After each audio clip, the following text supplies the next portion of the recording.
जो अच्छी चीजें देश की पढ़ाई जानी चाहिए थी पहले से वो नहीं पढ़ाई जा रही, उसे छिपाया गया, सच को छिपाया गया, झूठ को पढ़ाया गया। आज सच को पढ़ाने की तैयारी है, उसका वेलकम। इतिहास को बदला नहीं जा सकता। आज आप कोशिश कर रहे हैं, इतिहास को कोई भी नहीं बदल सकता। हिस्ट्री को बदलने की कोशिश नहीं करनी चाहिए। इतिहास के पन्नों से हमें सीखना चाहिए। बाबर का बेटा हुमायूं, हुमायूं का बेटा अकबर। इतिहास का ये वाला पहाड़ा अब बच्चों को याद करने की जरूरत नहीं पड़ेगी, क्योंकि उत्तर प्रदेश माध्यमिक शिक्षा बोर्ड में 12वीं के छात्रों को मुगल दरबार का इतिहास नहीं पढ़ाया जाएगा। अब इस मुद्दे को लेकर यूपी में बवाल मच गया है, लेकिन माध्यमिक शिक्षा मंत्री गुलाब देवी का कहना है कि हमने तो कुछ किया ही नहीं, हम तो बस NCERT को फॉलो कर रहे हैं। पाठ्यक्रम चल रहा है, वो पाठ्यक्रम नई शिक्षा नीति के आधार पर चल रहा है और NCERT के जो सिलेबस है उसी के आधार पर चल रहा है। यहाँ से किसी तरह का कोई भी परिवर्तन नहीं किया गया है। NCERT का जो भी सिलेबस आएगा वो लागू किया जाएगा पूरे देश में और उसी के आधार पर पढ़ाई की जाएगी। चूंकि मामला मुगल और मुसलमानों से जुड़ा है, तो हमने योगी सरकार के अंदर इकलौते मुस्लिम चेहरे दानिश आजाद अंसारी से पूछ लिया, लेकिन मंत्री जी को तो कुछ पता ही नहीं है। देखिए, कोर्स करिकुलम के लिए कमेटी होती है, वो उस पर डिसाइड करती है। अभी ऐसा कोई जानकारी मेरे पास नहीं है, इसलिए इस बारे में मैं अभी नहीं बता पाऊंगा। लेकिन मेरा यही कहना है कि हम सब तरक्की की तरफ आगे बढ़ें, समाज में अच्छी शिक्षा व्यवस्था रहे, शिक्षित समाज और तरक्की की तरफ आगे बढ़ता हुआ समाज, यही हमारा लक्ष्य है। अल्पसंख्यक मामलों के मंत्री भले ही पल्ला झाड़ रहे हों, लेकिन deputy CM Keshav Maurya full front पर खेल रहे हैं। ये आपको क्यों आपत्ति हो रही है? नहीं, मुझे आपत्ति नहीं, मैं पूछ रहा हूँ। नहीं, जो अच्छी चीजें देश की पढ़ाई जानी चाहिए थी पहले से वो नहीं पढ़ाई जा रही, उसे छिपाया गया, सच को छिपाया गया, झूठ को पढ़ाया गया। आज सच को पढ़ाने की तैयारी है, उसका वेलकम। वहीं मुख्य विपक्षी नेता अखिलेश यादव भी इस मुद्दे पर सीधी बात नहीं कर रहे, वो इसमें भी अपनी जाति वाली राजनीति खोज रहे हैं। इतिहास को बदला नहीं जा सकता।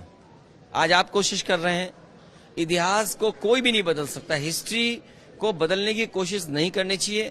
इतिहास के पन्नों से हमें सीखना चाहिए और इतिहास में कोई अगर गलती रही हो, कोई कमी रही हो, उसको दूर करना चाहिए। इस तरह इतिहास बदलेंगे तो इतिहास ऐसा भी रहे हैं जहां पर अन्याय बहुत हुआ है। आप सोचो, जाति के आधार पर दुनिया में किसी भी जगह पर इतना भेदभाव नहीं रहा होगा। जात के आधार पर किसी को अपमानित करना, जात के आधार पर आप उसको सामाजिक रूप से बिल्कुल दबा देना, दुनिया में नहीं हुआ। इसलिए इतिहास न बदला जाए। इतिहास बदले जाएंगे तो बहुत सारे इतिहास याद दिलाए जाएंगे। वहीं इतिहास जानने व समझने वालों का कहना है कि हटाना गलत है, जो सही है वो पढ़ाइए, लेकिन अगर हटा देंगे तो खेला हो जाएगा। मुगल काल को निकालते हैं तो आप किस तरह के भारत को देखना चाहेंगे?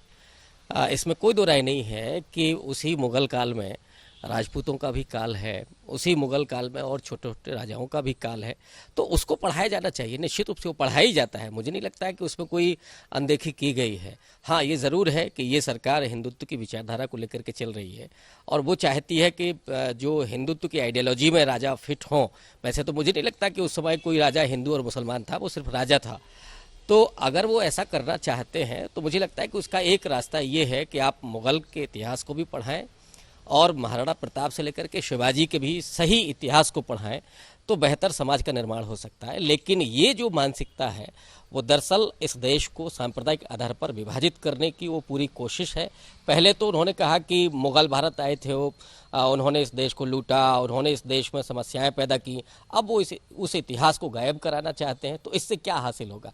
मुझे लगता है कि ये एकेडमिक के दृष्टिकोण से भी ठीक नहीं है और इस देश के भविष्य के निर्माण के दृष्टिकोण से भी ठीक नहीं है। इतिहास एक केवल ऐसा विषय है जिसके अंदर की जो आदमी उसको लिखने वाला है उसकी जो बैसेस होती हैं, उसकी जो अपनी पसंद और नापसंद होती हैं, वो सबसे अधिक प्रभावित होता है।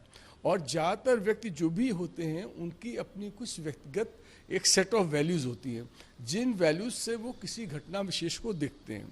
अब इसमें क्या हुआ है, हिंदुस्तान के अंदर चूँकि इतिहास लिखने की परंपरा नहीं थी, हिंदुस्तान के अंदर जो भी इतिहास के नाम पे जो कुछ थोड़ा बहुत लिखा भी गया है, स्पेशली अगर हम कहें हिंदू लोगों ने, तो वो केवल कोर्ट के जो पोएट्स थे उन्होंने लिखा है, या कोर्ट के जो इतिहासकार थे। तो कोर्ट का हिस्टोरियन जब भी कोई चीज़ लिखता है तो वो अपने मास्टर को खुश करने के लिए लिखता है, अपने जो राजा होता है या जो भी शासक होता है उसको पसंद करने के लिए लिखता है, उसकी नापसंद चीज़ कभी नहीं लिखेगा। और जब कभी किसी ने लिखने की कोशिश करी है तो उसके साथ उसको प्रोसिक्यूट किया गया है। जैसे कि अवध के अंदर हुआ, कमालुद्दीन हैदर था, उसने लिख दिया था कि नवाज अली शाह को जूता पहना ब्रिटिश ने अलाउ नहीं करा था, while meeting with the governor general, उसको प्रोसिक्यूट किया था। अबू तालिब को किया गया था। तो इस वजह से जो इतिहास की जो हमारे यहाँ परंपरा रही थी, उसके बाद फिर अंग्रेज़ आए, तो अंग्रेज़ों के साथ भी था कि अंग्रेज़ों ने अब जितना भी इतिहास अंग्रेज़ों के वक्त में लिखा गया वो अंग्रेज़ों के फेवर में लिखा गया, और उनका प्रयास ये रहा कि हमेशा हिंदू और मुस्लिम के बीच में फूट पड़े उस इतिहास के कारण से। पर जो अंग्रेज इतिहासकार थे इतने होशियार हुआ करते थे कि कभी कभी तो उन्होंने अननोइंगली लिख दिया हिस्ट्री, मतलब अगेंस्ट इंडियंस और लिखा।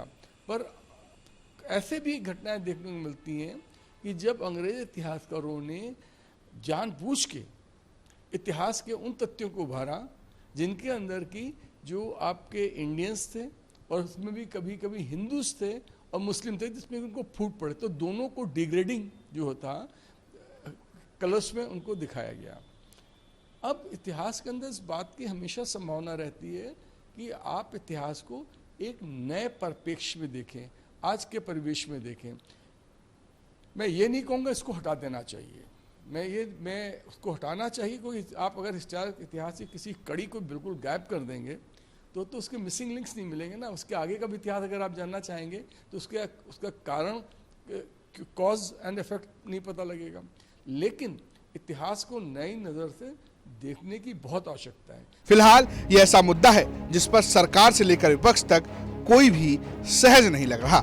लखनऊ से आशीष श्रीवास्तव और रायबरेली से संतोष शर्मा की रिपोर्ट, यूपी तक।